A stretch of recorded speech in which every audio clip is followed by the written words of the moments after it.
بسم اللہ الرحمن الرحیم۔ عبدالمطلب حضور اقدس صلی اللہ علیہ وسلم کے دادا عبدالمطلب کا اصلی نام شیبہ ہے۔ یہ بڑے ہی نیک نفس اور عابد و زاہد تھے۔ غار حرا میں کھانا پانی ساتھ لے کر جاتے اور کئی دنوں تک لگاتار خدا کی عبادت میں مصروف رہتے۔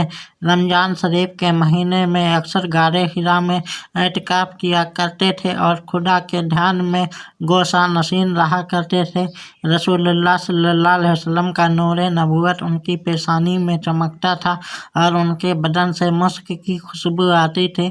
اہل عرب خصوصاً قریش کو ان سے بڑی عقیدت تھی۔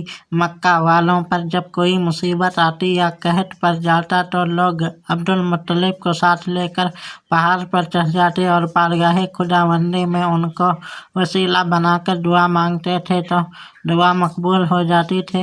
یہ لڑکیوں کو زندہ درگور کرنے سے لوگوں کو بڑی سختی کے ساتھ روکتے تھے اور چور کا ہاتھ کاٹ ڈالتے تھے۔ اپنے دسترخوان سے پرندوں کو بھی کھلایا کرتے تھے، اس لیے ان کا لقب مطعم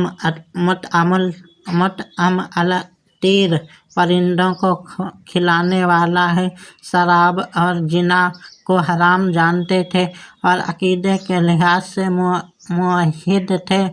زمزم شریف کا کنواں جو بالکل پٹ گیا تھا، آپ ہی نے اس کو نئے سرے سے کھودوا کر درست کیا اور لوگوں کو آب زمزم سے سیراب کیا۔ آپ کعبہ کے متولی اور سجادہ نشین ہوئے۔ اصحاب فیل کا واقعہ آپ ہی کے وقت میں پیش آیا۔